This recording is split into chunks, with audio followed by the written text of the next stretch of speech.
Hello, this is Onita Johnson from Oklahoma. I am doing my video blog on the last set of readings we've done.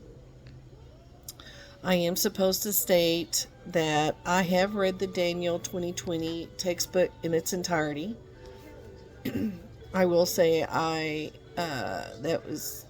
did enjoy that book. It made me think about a lot of things that I was not aware of or just didn't put words to actions. Also, I did want to state in this that I really kind of attached to the bringing my principles, not imposing them. This is something I do in my current job as a child welfare worker. I work with all kinds of people, rich, poor, people homeless, people living in their cars, people living in trailers, intelligent people, people who never graduated high school.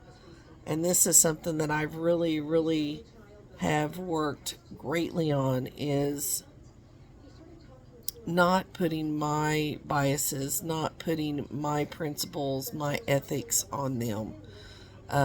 It can be for various reasons why they're in the situation they're in. And it's not my responsibility but to look at them different than what they are. So I really kind of, like I said, I really kind of attached to that part of the Daniel book. There were some other things I really enjoyed, but I really enjoyed that. And then we're supposed to discuss one of the standards or principles from the Code of Ethics. And I think a lot of it just has to do with my current job. Conflicts between ethics and laws. This is something I deal with on a lot of my cases.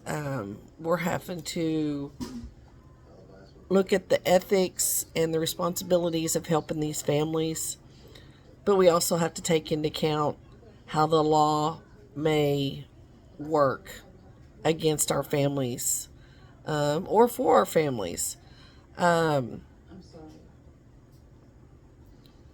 One case I could describe is a family who's dealing with domestic violence. We have to look at the safety of the child, but the law looks at who can they charge. And at times, they may charge the victim because that victim finally stood up to protect themselves and their kids. But this is when it's caught. So now I'm having to deal with the law and try and make sure these kids are safe all at the same time. And I'm sure as a counselor, we're going to deal with a lot more situations. But that is one thing that just really resonated with me because of my current position. Excuse me. I'm still nervous when I do these. Pardon me. I try not to be, even when I write everything down, but I still am. I did find a little article. I wasn't sure exactly what to look for on this, but I found a little article, and I thought it was kind of interesting because of the readings we just had. It says, effect of clinical supervision on self-awareness and self-efficiency as psychotherapists and counselors. And I thought that was kind of an interesting. I still have a hard time working the library, so do apologize for that. But that was a interesting little tidbit from what little bit I got to read. It's only about 4 or 5 pages long, but it did talk about